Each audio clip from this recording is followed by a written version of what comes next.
help me welcome our second contestant, Dee Douglas.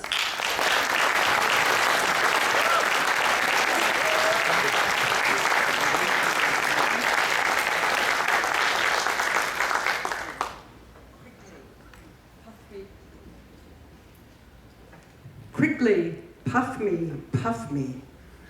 Quickly, puff me, Dee Douglas. Contest Toastmaster.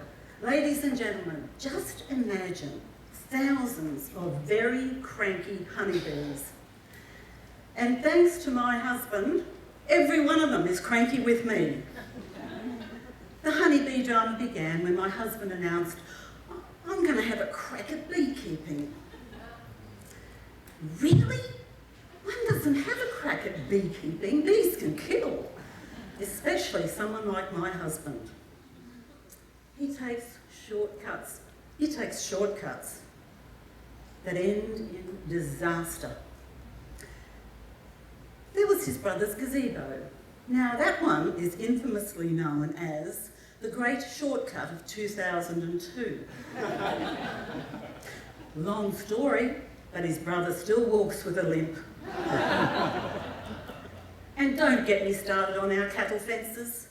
He took so many shortcuts building those fences that our cattle now spend their days escaping through the fences and happily chomping on the neighbour's vegetable crop. The anonymous threats are getting serious. It appears that either the cattle or my husband could be made to disappear. So when he came home with a dilapidated beehive filled with bees, really bad-tempered, I was very quick to tell him I want nothing to do with either your beekeeping or those bees. They've got a really bad attitude. All went well until the honey removal. This honey removal was tackled with great enthusiasm, but like everything else he does, very little preparation. And trust me, robbing a beehive needs preparation. Under the lid there are rows and rows of honeycomb, and bees will fight to the death to protect that honey. But a beekeeper has a secret weapon, and that is a smoke puffer. Now, if volumes of smoke are puffed into the hive, the bees become drowsy, almost sociable.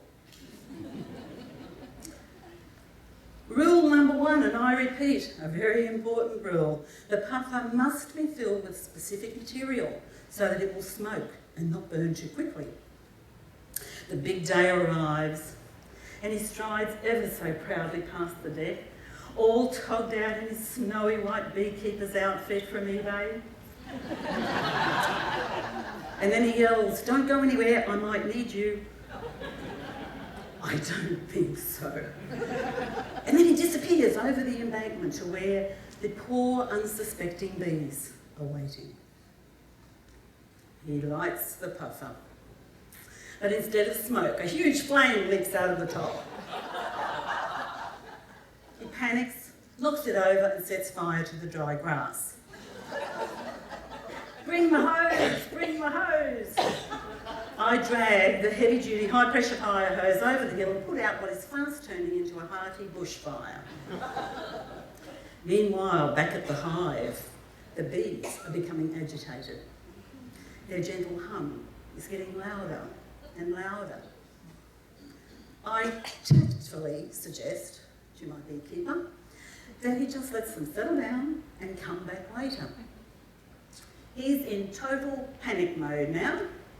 "No, I've got the puffer sort of working, let's do it." Did you not get that? Two things wrong with that statement.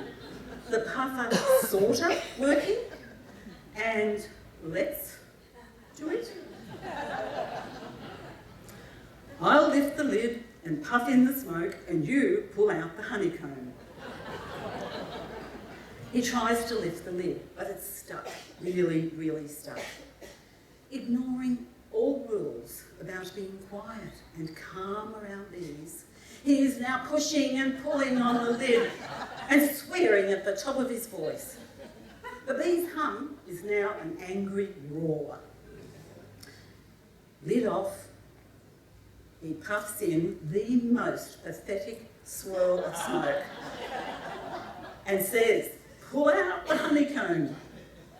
Now, out with the honeycomb comes thousands of bees, not one bit drowsy,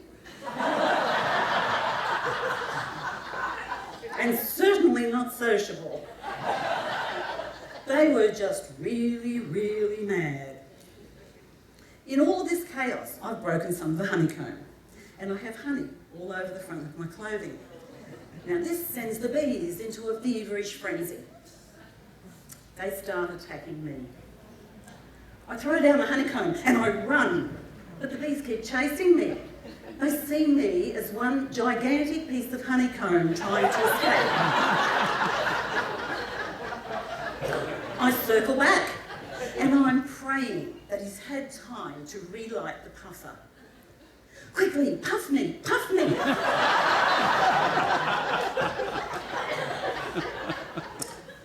Now he's run out of matches.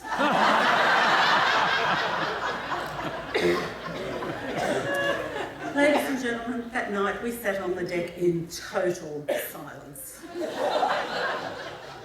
Not only was I traumatised from this whole honeybee adventure, but I've discovered I'm allergic to bee stings.